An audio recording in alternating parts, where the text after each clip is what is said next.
L'idée, elle est partie de deux choses différentes. Elle est partie d'une impression au cours d'un voyage dans l'arrière-pays niçois, une impression très forte en voyant une chartreuse apparaître dans le paysage, dans un paysage de chênes, de hêtres, un paysage méditerranéen. Donc, et à ce premier paysage s'est superposé un second paysage qui est celui de la SEC du lac de Guerlédan en 2015, c'est-à-dire la vidange du lac et le fait que cette vidange a laissé apparaître des villages, des écluses, des arbres fossilisés.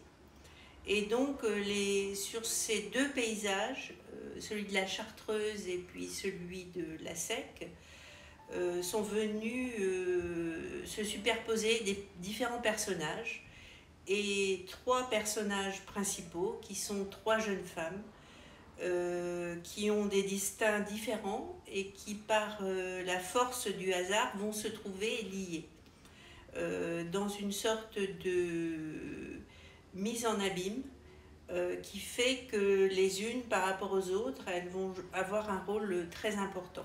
Le personnage central, c'est Clairvy. C'est une jeune femme qui retrouve un village au cœur de la forêt de Kénécan. Et ce village abrite une maison abandonnée dans laquelle elle va s'installer et où elle va essayer de retrouver des marques après un traumatisme qu'on ne connaît pas. Et elle est aidée au départ dans cette installation inopinée par la personne qui lui a confié les clés de cette maison. Et le troisième personnage qui intervient est une jeune femme américaine qui a des origines bretonnes et qui recherche une amie qui a disparu et qui pense que cette amie peut se trouver autour du lac de Guerlédan quelque part, et elle va partir également à sa recherche. Le livre est l'occasion de mêler aussi des thèmes différents. Je crois que le premier thème qui a guidé un petit peu toute l'intrigue et qui est aussi une bonne partie du suspense, c'est le thème de la reconstruction. Comment une jeune femme qui a été confrontée à un traumatisme va pouvoir se reconstruire à partir du moment où elle accepte l'aide de personnes qui apparaissent et qui lui tendent une main. Donc ce thème de la reconstruction, c'est un thème important et il est lié forcément au thème de l'amitié, parce que la reconstruction de Clairvy ne peut pas se passer sans qu'elle reçoive une aide de différentes personnes et qu'en acceptant cette aide, elle puisse à ce moment-là faire son propre chemin. L'autre thème qui est important aussi, c'est le thème de la nature. Il y a comme une correspondance entre les personnages et le paysage. Finalement, Clairvy, elle est un petit peu comme un lac qui s'est asséché. Et à l'intérieur, il n'y a plus que dévastation. La nature qui entoure la maison de Clairvy, le petit village, c'est une nature aussi qui est forte, prégnante, une nature qui est faite de bois, d'étangs. C'est la forêt de Kénécan, donc c'est une très grande forêt avec des coins qui sont désertiques, d'autres coins qui sont plus verdoyants, des étangs qui sont très présents.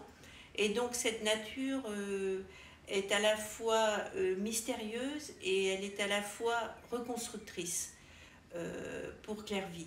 Et donc elle va à la fois essayer de s'en sortir par ses propres ressources et par l'aide que lui apportent les différents personnages, mais aussi en trouvant une force dans ce paysage.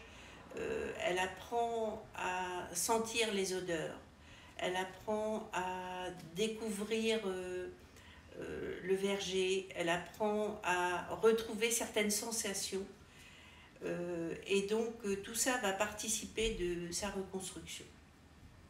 Pourquoi ce titre à l'envers qui peut sembler à la fois assez énigmatique, assez bref, assez peu parlant? Parce que les personnages ont chacun un itinéraire à l'envers. Comme le lac est aussi à l'envers lorsqu'il est à la sec. C'est pas le lac de Guerlédan avec ses eaux bleues, ses petits bateaux blancs à la surface. Là, on le voit à l'envers, c'est-à-dire on voit un paysage sec avec des boues séchées, avec des maisons abandonnées, avec des arbres fossilisés. Et les personnages vont chacun aussi avoir un envers. Clairvy, c'est l'envers de quelqu'un, c'est l'envers d'une jeune fille qui était autre, c'est l'envers d'une femme qui a peut-être choisi le cloître plutôt que la vie séculière. Wendy, c'est une jeune femme qui fait aussi le voyage à l'envers des États-Unis vers la Bretagne, parce qu'elle a fait ce voyage une première fois dans un roman qui s'appelait La Traversée, pour essayer de découvrir ses racines bretonnes. Et là, elle fait un voyage à l'envers, c'est-à-dire non plus pour se trouver elle-même, mais pour trouver une personne qui lui est chère. Et donc, c'est un peu cette mise en abîme entre différents personnages, et cette mise en abîme va jusqu'au paysage. Donc, c'est une sorte de chaîne où chaque élément, chaque maillon est en relation avec un autre maillon, et où il y a une interaction entre les différents personnages et une sorte de correspondance d'un roman à l'autre, du premier roman qui s'appelait La Traversée, en passant par le second qui s'appelait Une fille en trop, et où tout se trouve finalement recomposé et remaillé dans ce dernier roman qui s'appelle À l'envers.